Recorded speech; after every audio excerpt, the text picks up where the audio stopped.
Okay, so here we are with our fourth issue. The system failed to operate. The operator reported no abnormal condition found. Well, let's do some observation again. Do you see some abnormal conditions? If so, what? If you answered no lights on the control panel, that's a good start. And we can check our e-stop and it's not pushed in. So let's open up our cabinet. So what issue do you now note that's unusual about this? And there's actually a couple. Well, if you answered the fact that we have no outputs on and we have an error, you're correct. So what would you try now?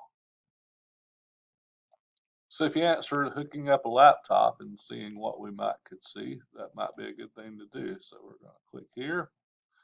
We're going to say PLC, go online. All right. So we had the ability to communicate with the program.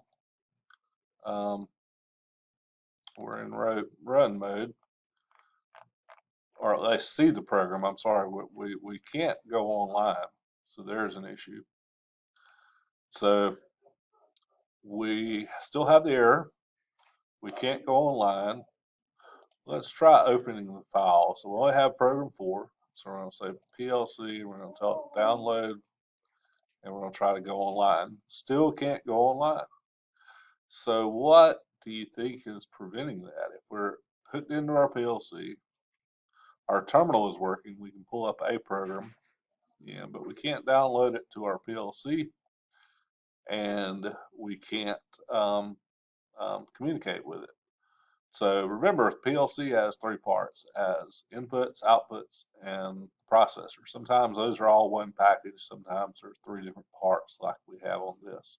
So that being said, what would you replace on this PLC?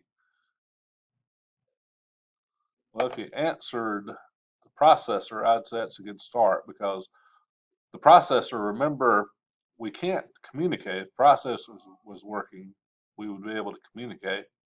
And if the processor is not working, you can't read the inputs and write the outputs.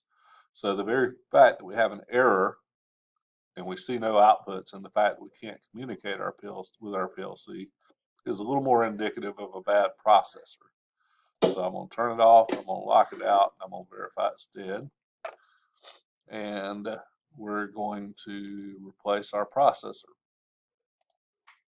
And we're going to replace that. Now we're going to remove our lock. And notice no error light.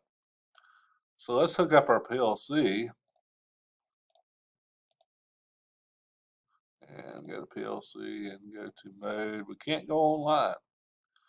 So here's the question. What did we fail to do when we changed out our processor? That's right, we failed to download the program back, and it's a brand new processor. It wouldn't have the program in it. So now we've got it. Notice, look at there, we now have output lamps. So we diagnosed, we figured out 2 things. We figured out our output lamps were not coming on. We had an error light, and that would be more indicative of a bad processor because we couldn't communicate with it. So we changed it out, but then we failed to put the program in. And once we put the program in, we need to test it. So that's what we're going to do. And notice we have a radio light, so that's pretty positive. We're going to start.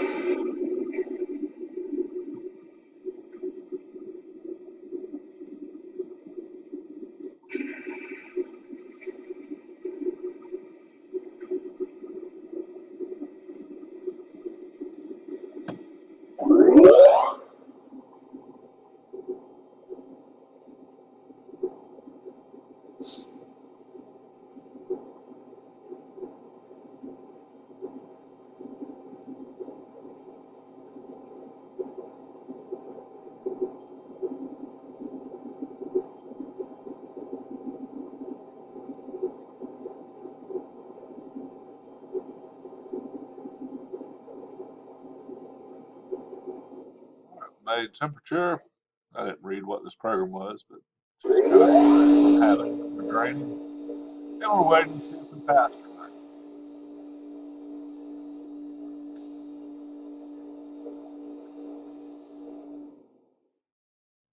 So it looks like this program's got some more to it than just we can look at it and see.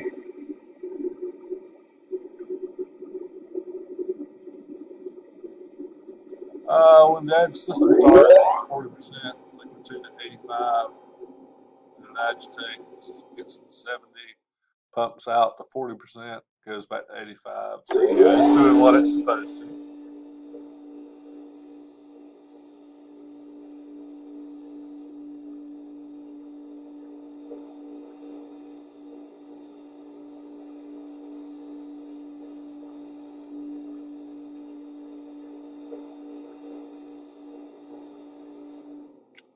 So we passed. So we didn't read the program that time until we kind of got started. But that's okay because it wasn't the fact that the program um, seemed to have any errors. It's the fact that it wouldn't run at all. So when we came in, we had absolutely no lamps on. When we opened up this cabinet, we noticed an error on the PLC. We noticed no outputs. So as we kind of got thinking about the fact there's three parts to this and the fact that we couldn't communicate with the CPU, we said, well, we can't communicate with the CPU. If the CPU is faulty, not only can we not communicate with it, but it wouldn't be able to look at the inputs and write to the outputs. So we suspected it was this. First instinct might have been it was an output side, but again, we should still be able to communicate with the CPU if this whole output part was dead, and we could not. So we replaced that. Then we failed to load the program. We realized that. We added the program. Then we went in and got that fixed and then tested it out, and voila, it's working fine.